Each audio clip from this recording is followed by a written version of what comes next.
Hello and welcome to West Country Wanderings. Welcome to another one of my canal series. This is Canal Update on the Stroudwater and Thames and Severn canals. Update number 14. Don't worry, you haven't missed number 13. There wasn't a 13. Yes, I know it's a bit sad. I'm very superstitious. This is 14. There was a little 12A to give you an update on some work that was happening not far from Whitminster Roundabout. Where are we today? Well, not far from that actually. We're at Whitminster Lock on the Stroudwater Canal. Only a short distance, in fact, from where the Stroudwater Canal joins up with the Gloucester and Sharpness Canal at Stroud Junction. What's going to be happening today? Well, I'll be in and around this area, based here, doing pieces to camera, telling you what's happening, but inserting lots of footage though, where I've been filming in and around the canals and showing you what's been happening over the past few months and giving you an update. Lots of things will be happening, so I hope you can stick around and get some information about what's been happening and what we've got to look forward to on the Stroudwater and Thames and Severn canals.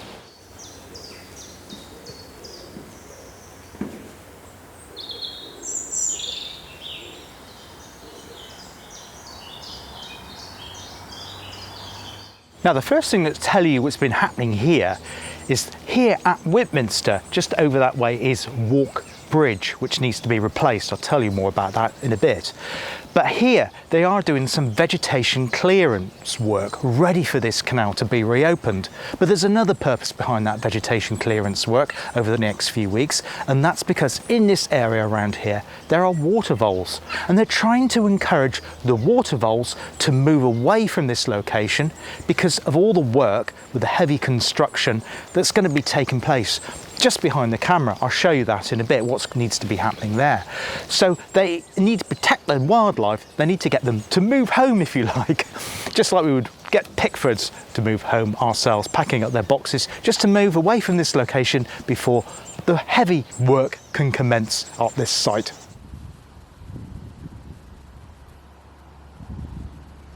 Now, you may be wondering why there's been a bit of a delay before getting this canal update out to you. Well, truth be told, there hasn't been loads to film. Obviously, I've been at the boat trip and also the Lock Challenge, but there hasn't been any significant restoration work to show you physically, though there is a little bit which I will show you later in the video, and I'll talk about what's coming up. And the reason for the hold-up, the major delay with why they haven't started construction going underneath the M5 and that section there west of Easington, is because of the Section 1B planning permission. And the hold up with that is to do with the Environment Agency. Now, remember last time I spoke about the water level in the River Frome.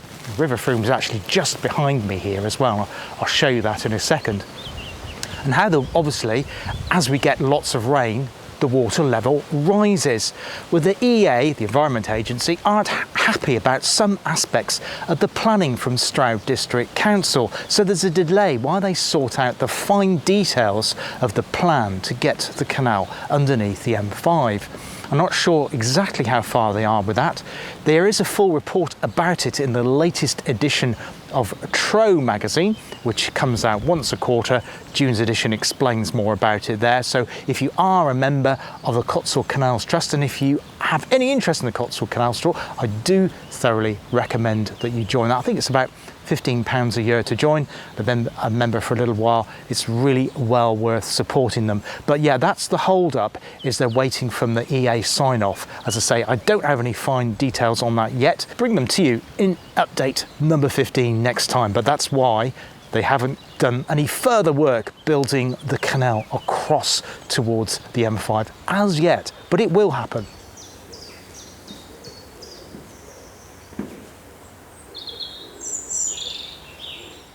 Now, if you're not familiar with this area, you may be wondering why the canal ends just there. Well, of course, it's because it's been infilled at this point. And the restoration plan is to do a cut through diagonally across that way to join it up with the River Frome. Let's have a closer look at that. So the new section will cut right across the path here, making its way over to here, which is the River Frome. And you'll be using a section of the River Frome again before it joins up with the existing section of the Stroudwater Canal, and then it joins that new section where it goes underneath Whitminster Roundabout, which was done about 3 years ago now. Now, in these financially straitened times, Cotswold Canals Trust is under pressures just like everyone else. Now they have got lottery funding to restore the section between Sword Junction that way and towards Easington Lock, which we'll have a look at later. And the problem is, of course, the costs are rising. The costs of construction are rising. The costs of people, staff to get the work done, that's also rising. So to that end, they are looking for significant sponsorship to get the work done, because the National Lottery money only goes so far. So in the latest edition of the Trove magazine, it does mention about how they're looking for that. And if you're watching this and you are a generous benefactor, I'm sure the Cotswold Canals Trust would love to hear from you. Now, although the 1B section hasn't had the planning sign-off as yet, that doesn't mean that work hasn't been happening elsewhere on the canal. There's been lots of little projects, and I'll just cover a few of those. And one of these is at Pike Lock. Now, Pike Lock marks the end of the current navigation between Stroud and Easington. It's the lock that's closest to the A419 roundabout too. And there, the lock gates were replaced. I think some work was done to those back in the 60s and 70s, but they do need replacing again to make this a full working canal. Now, they have some new designs on that, and they're hoping to install a set of 4 gates very soon. And depending on how successful that goes, that will be replaced in the other couple of Easington locks in the area, including the one at Newtown as well. So yeah, I'll bring you that more information on that. So we've got some photographs on that, or video footage. I'll bring that to you in update number 15. So this is Pike Lock at Easington, and that point there marks the extent of the navigable section from the town of Stroud. When I was here last time, there was scaffolding covering both sides of the lock walls, lock basin there, because they were replacing the mortar and some of the brickwork there. You can see it, the new brickwork just there in the centre of the screen, that's been replaced. And now what needs to happen is 2 lock gates at this side and 2 lock gates at the other side need to be put into position to bring this Pike Lock at Easington back up and running again.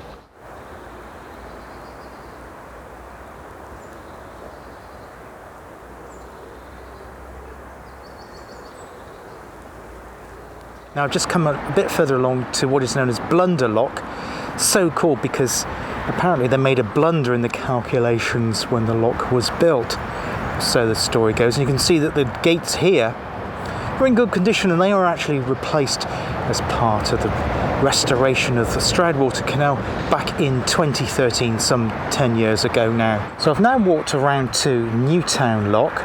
As you can see, the towpath is closed here, and I believe the reason for that is because of the towpath restoration, widening, improving the surface.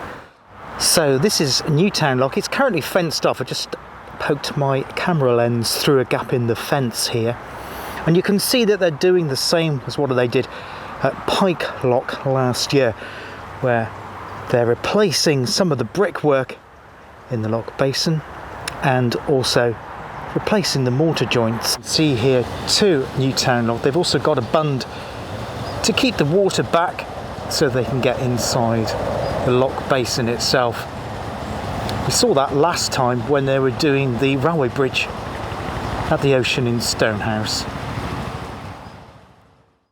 Now at the beginning of last month, around the beginning of May, I think it was the 5th or 6th weekend, was the Canal Lock Challenge, and that took place over in Stonehouse near St Sire's Church, the local parish church there. And the purpose behind that event was to get the local community involved and reconnecting with the canal.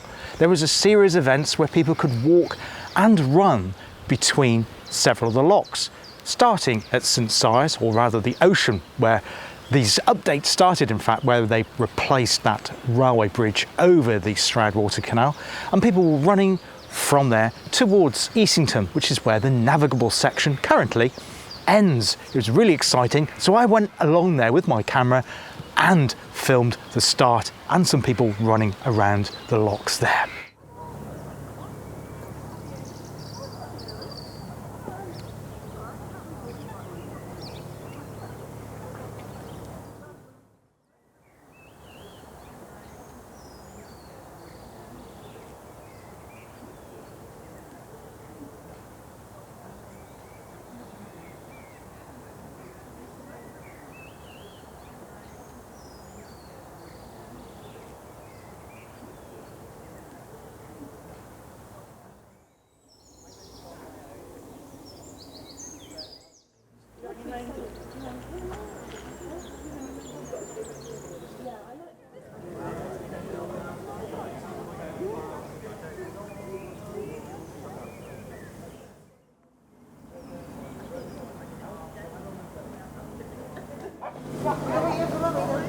1 minute. 8, 7, 6, 5, 4, 3, 2, 1, go.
That was a really good fun event. In fact, the event continued into the Sunday where there was a family gathering. There was picnics on the lawn there in front of the Stonehouse Court Hotel as well. But unfortunately, I wasn't able to film down there. And also, Boat Mobility had a presence there on both days. They were running trips, more about boat trips in a bit.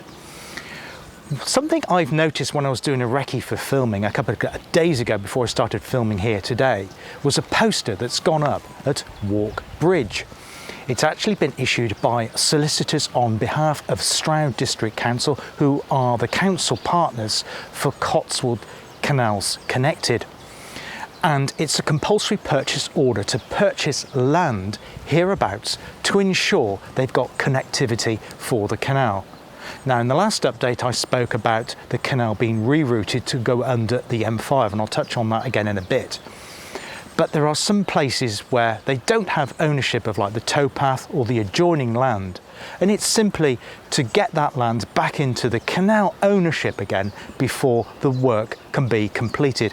I'll insert a photograph of the document and I'll put a link to it in the description of today's video. It's a really important and exciting part of all the planning and the paperwork that needs to be done before the diggers can actually get to work.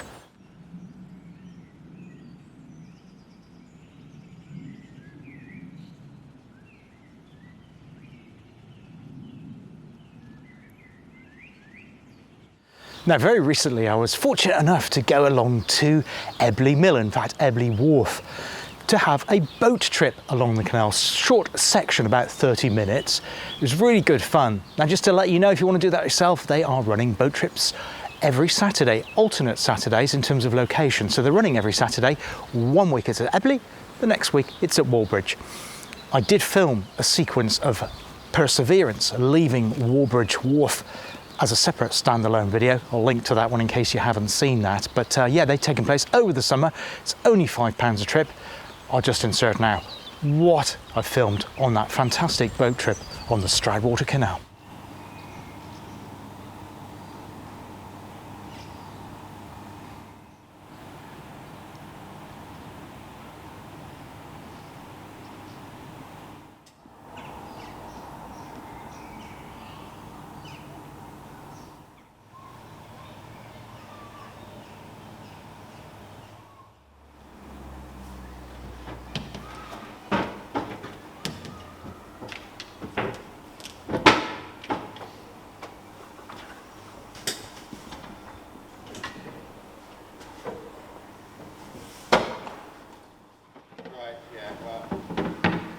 Nicely turned off and checked anyway, so we shouldn't have any chance of any gas leaks.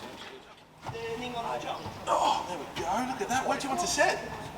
You can sit up that way. Stand up. Stand up and look out that way. You can probably stand up. Stand up. Look.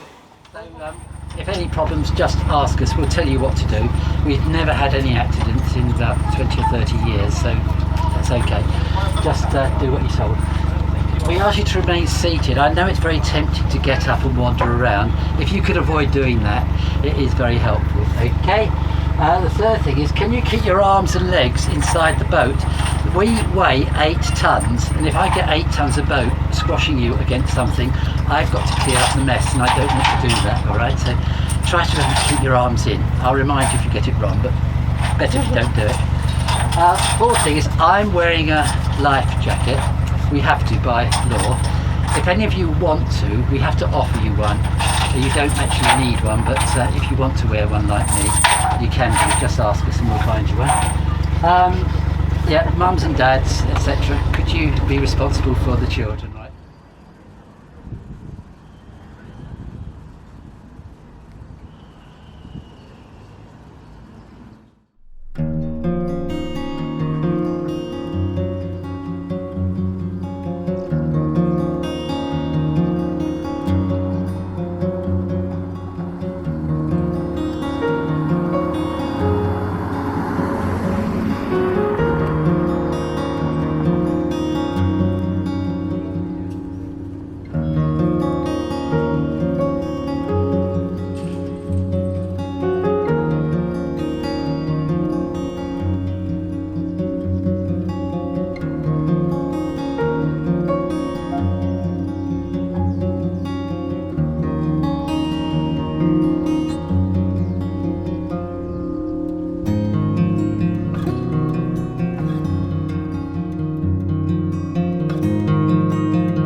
ducks with the green nets.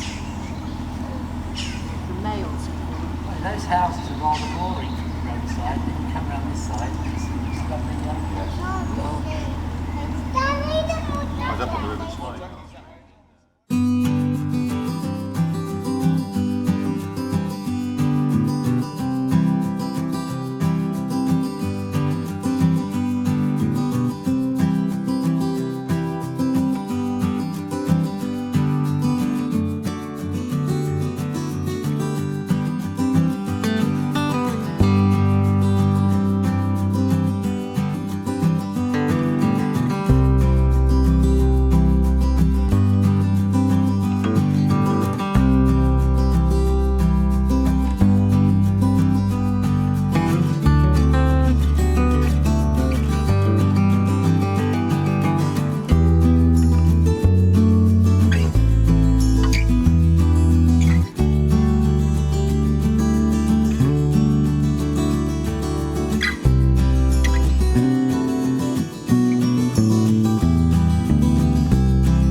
my job due to ME, but I like to get back into school, so the school children help me do the books. So when you look at Brimscombe Port, Brimscombe Primary School helped do it. There's pictures with Brimscombe school children in there, and they came to the archives with me and we looked things up and so on. So the school helped with that one. Then someone said we've got to do the Sapperton Tunnel, because over up the canal there's the longest canal tunnel in the world, or it was. It's still, I think, the third, Sapperton. So I got the children from Sapperton School to come with me, and we again did something similar. We even measured with old chains and instruments, and we found things from the plans from the 1700s. And the last one is a limited amount you can write, about 6 miles of canal.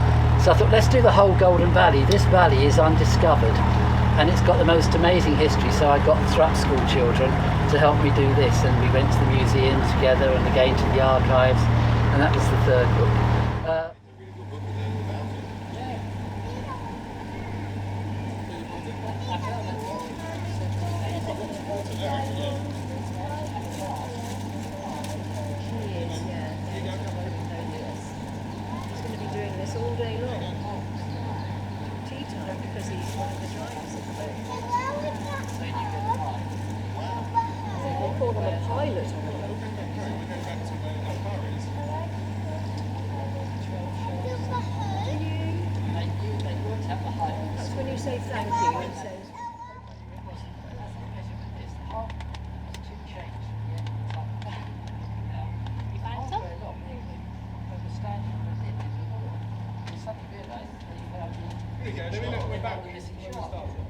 Okay, yeah, if we can stay seated. Beg your pardon? Right, it's all nice and secure. Yeah, that is secure. Right, can we let them off?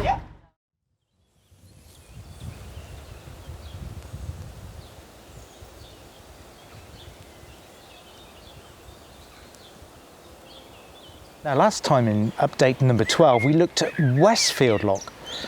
Now, the first thing to tell you is that that lock has now been renamed John Robinson Lock. And you're probably thinking, well, why has that happened? Well, the Robinson family left a legacy, or rather, John Robinson left a legacy, and the Robinson family gave money to the CCT for that lock to be completely excavated and repaired. And to that end, the lock is now called the John Robinson Lock. And I was over there a couple of days ago just having a look at the progress that has happened since last time we were there on Canal Update 12. And I'll show you that now. So we're back at Westfield Lock, now known as John Robinson Lock, in memory of John Robinson. Let's have a closer look.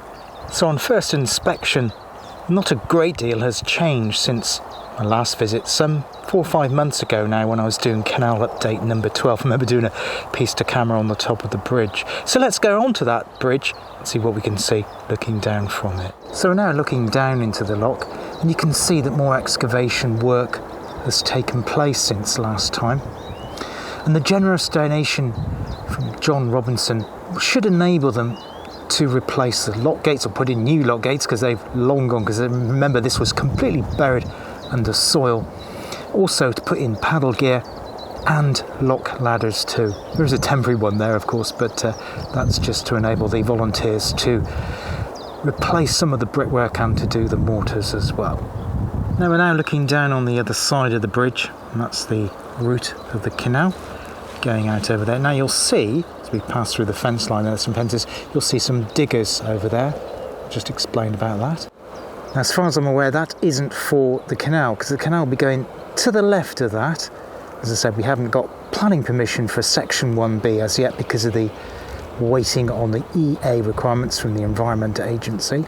And you can just see the M5 in the background there with cars whizzing away. That is for training football pitches for Forest Green Rovers. Now, there is a lot of development happening in this area, and they are also planning to move the stadium for Forest Green, which I think they've just been demoted, haven't they? So I don't know much about football. I think they're in Division 2, League Division 2 now, and they're hoping to move the stadium just to the north of here, so it's close to junction 13 of the M5, enabling people that watch football to come and watch the matches, a bit easier than having to drive into Stroud and onto Nailsworth. It's a very narrow road getting up to the current site there. Now, just going back to the work on the lock here that's been excavated, some of the work has been done by another canal trust. It's the Way and Aram Canal Trust, and they came over and helped back in the spring time, and I'm not sure if they're coming back for the summer months as well. It's also got help from the Waterways Recovery Group, the WRG, and often they come and help. I know they've been helping at the neighbouring canal on the Herefordshire Gloucestershire Canal Trust and their restoration over at the Malswick site. Just like to thank all of the volunteers that have helped on the restoration of the John Robinson lock so far. It'll be fantastic to see it fully restored with the locks, gates, sluices in position and the canal running through it once more. So yes, it's really exciting to see what's been happening over there, isn't it? Really, really good to see all the developments on that. And it's not going to be too long where you can just imagine how that section's going to improve. Now, near Newtown Roving Bridge, sometimes known as Pipe Bridge, because it has a large water pipe which is on the top of the bridge or the edge of it, they've been doing this, or rather the CCT, excellent volunteers have been doing brilliant work restoring the towpath there. They've been making it more accessible for people with wheelchairs and pushchairs, and the towpath has been re-widened and resurfaced too. And also I had a look at that again recently, and I'll show you that now.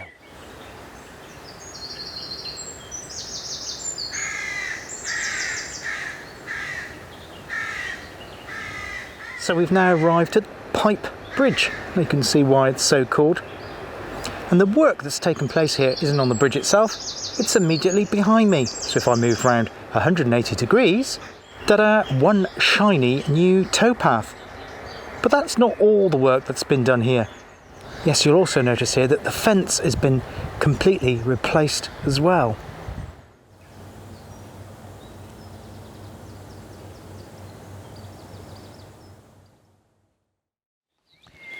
Now, Walk Bridge presents a significant obstacle to the canal between here, Whitminster Lock, and Saul Junction.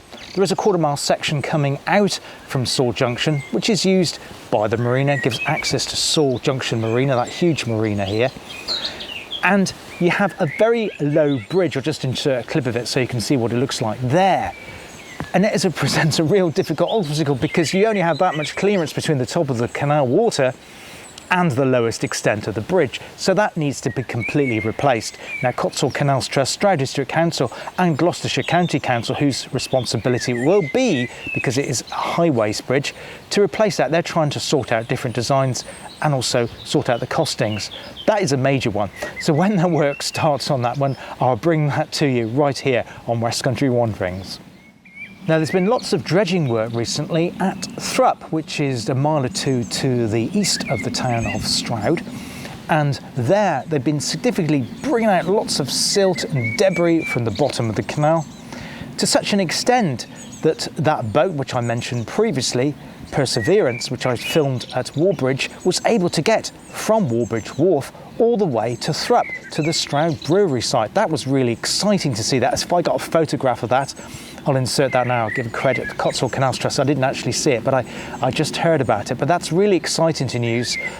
And I filmed along there recently, and I'll just show you what I filmed over at the Stroud Brewery site.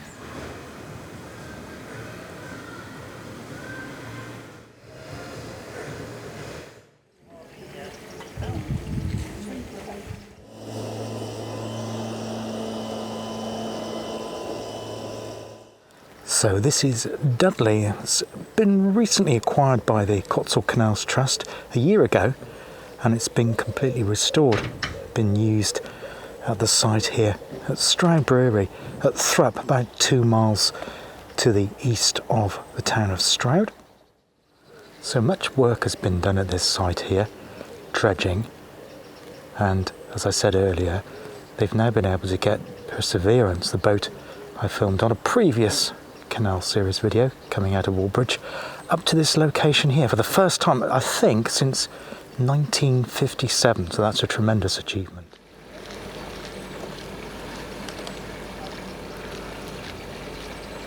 And the silt here is being carried back down to Ryford, just outside of Stonehouse, dumped on the side, but temporarily they're using this site here. But it will be moved again from this location.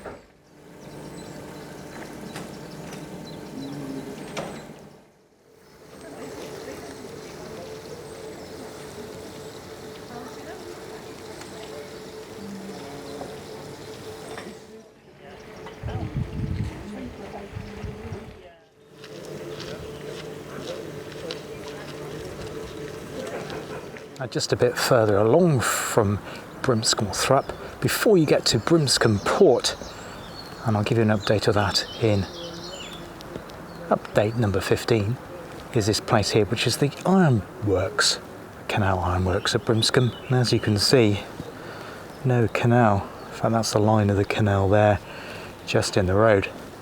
So it needs to be completely dug through here to the east of the Stroud Brewery site at Thrupp to make a connection once more to the famous Brimscombe Port. Another piece of exciting news is that they've now opened a new visitor centre and shop over in the eastern section of the area on the Thames and Severn Canal. Now there's several shops and visitor centres. There's one at Saul, there's one just outside the town of Stonehouse, there's also a bookshop in Stonehouse, and there's a large bookshop in Brimscombe, as well as a visitor centre at Warbridge, where the Thames and Severn joins the Stroudwater. There is now a new visitor centre on the Cotswold Water Park at South Cerney. There's also a shop there too, and that is right next to the De Vere Cotswold Water Park Hotel. I haven't had a look at that yet. It opened, I think, towards the end of May, just literally a couple of weeks ago, and I will film there for update 15. Now, last September, work began removing Hoffman's Dam. Now, this requires a little bit of explanation as to what Hoffman's Dam is. In the Second World War, a company called Hoffman's built what was known as a shadow factory in Stonehouse. Now, Hoffman's manufactures, or did, should I say, ball bearings, and these were used in aircraft. They had their main factory in Chelmsford, and because that's only 30 miles from London, they thought that would be subject to bombing raids by the Luftwaffe. So they built one here in nearby Stonehouse and one at Newark-on-Trent in Nottinghamshire. Now that needed a supply of water, and because the Stroudwater Canal wasn't actually in use at that time, they dug a pipe from the Stroudwater Canal to their factory, which is just about a quarter of a mile to the north of the Stroudwater. They had a dam there, so there was like a reservoir of water. They had another reservoir in the factory. They also took rainwater from the roof too. Later on, they didn't need the water so much anymore, so they used it to take excess water, probably dirty water in fact, into the canal. Now, it was the job of some of the Hoffman employees to keep that pipe clear in terms of silt and in terms of reeds. And I spoke to my dad about this because he actually worked at what was later became Ransom, Hoffman and Pollard. There was two other companies, Ransom and Pollard, who also made ball bearings, and they amalgamated with Hoffman's to become RHP, one of the biggest employers in Stonehouse at the time. And he remembers one of his colleagues clearing that pipe because a large balloon, possibly one of those hopper machines you had in the 70s with like the ears, I've forgotten, you bounced up and down on them. It could possibly have been thrown into the canal and it got stuck inside the pipe. Well, he actually used a 12-bore shotgun, my dad's colleague, to remove the blockage in the pipe, and it worked. However, that dam presented an obstacle to the canal, and the works completely closed, ran down in the latter part of the 1980s, closed in the 1990s. The site is currently derelict, but the dam was still there up until last September, and the volunteers from the CCT started deconstructing that dam. Happy to report now that obstacle has now been completely removed. There is no obstacle now as you leave the new Ocean Bridge heading towards Easington. Now, what I forgot to mention was in the previous shot there, I was standing on the bridge, this bridge behind me. This is another bridge that also needs to be replaced as well, and that is why they need to do the displacement of the water voles before that can take place here. Well, that's it for today here on West Country Wanderings on Canal Update number 14. Hope you found it interesting. Love to hear your thoughts. Please drop a comment below. Of course, there'll be another 15. There might be one in between if there's something that's really happened. I'll just throw a video out there just to give you a quick update. But that's it for now until 15 lands. Until next time, take care of yourselves. There'll be, of course, other videos on my channel landing too. So hit the subscribe and the bell, and YouTube will tell you when that is. All the best for now. Cheers. Bye-bye.